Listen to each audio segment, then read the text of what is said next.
Vous savez, ce qui m'agace quand on parle de bande dessinée, c'est qu'on a vite tendance à réduire le genre à quelque chose de pas très sérieux, voire même à un genre uniquement destiné aux enfants.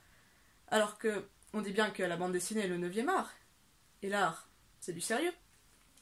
Bienvenue dans Triptyque, une émission où j'aimerais vous faire découvrir dans chaque nouveau numéro 3 œuvres, à savoir une bande dessinée, généralement franco-belge, mais aussi pouvant provenir de n'importe quel pays d'Europe, un comics et un manga de ma collection personnelle, afin de vous faire découvrir toute la richesse et les possibilités qu'offre ce genre littéraire. Pour ce premier numéro, j'ai décidé de vous faire découvrir 3 œuvres au graphisme particulièrement remarquable et inspirées de l'œuvre de différents artistes, parce que la BD, c'est de l'art.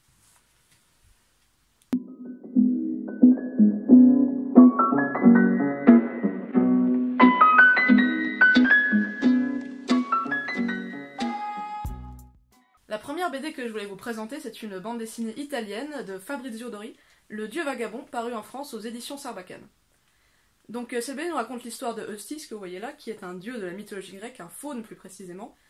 Un faune qui se retrouve déchu et donc exilé parmi les humains et qui va tenter, au cours d'un voyage initiatique, de retrouver la terre perdue, la terre des dieux grecs. Dès les premières planches, on est immédiatement frappé par le style remarquable de l'auteur, évoquant immanquablement un tableau. Cela est dû à son utilisation des couleurs vives et également aux traits rappelant les touches d'un pinceau. Diplômé des Beaux-Arts de Milan, Fabrizio Dori est un grand passionné de peinture et a notamment consacré une biographie à Gauguin en bande dessinée. L'auteur revendique l'influence du style impressionniste et notamment des œuvres de Vincent van Gogh, lequel se paiera d'ailleurs un petit caméo dans la bande dessinée. L'idée est de ne pas montrer le monde qui nous entoure tel que nos yeux le perçoivent, mais tel qu'on le ressent, ou plus exactement comme le héros Eustis le ressent. Mais les références artistiques de Fabrizio Dori ne s'arrêtent pas là. On retrouve également dans la bande dessinée des évocations de l'art grec et de l'art antique, notamment des sculptures et des mosaïques, mais aussi des références aux estampes japonaises avant de passer à l'art nouveau et même au pop art.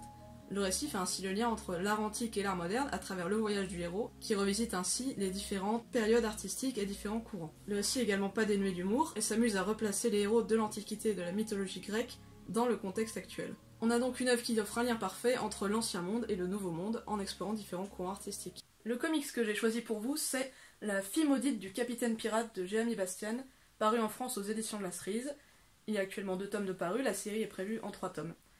Dans ce comics indépendant, on va suivre les aventures d'une jeune orpheline qui part à la recherche de son père disparu en mer, son père qui, comme le titre l'indique, est le capitaine d'un bateau pirate.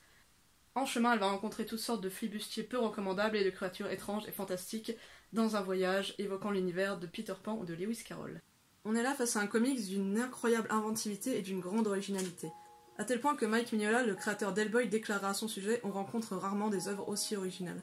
Les planches ont d'une incroyable richesse, offrant un dessin en noir et blanc extrêmement détaillé, évoquant les gravures du 19e siècle. L'auteur revendique ouvertement l'influence de Gustave Doré, un des pères de la bande dessinée, mais également de Jérôme Bosch, qui a inspiré les créatures biscornues qui peuplent le récit de Jérémy Bastian.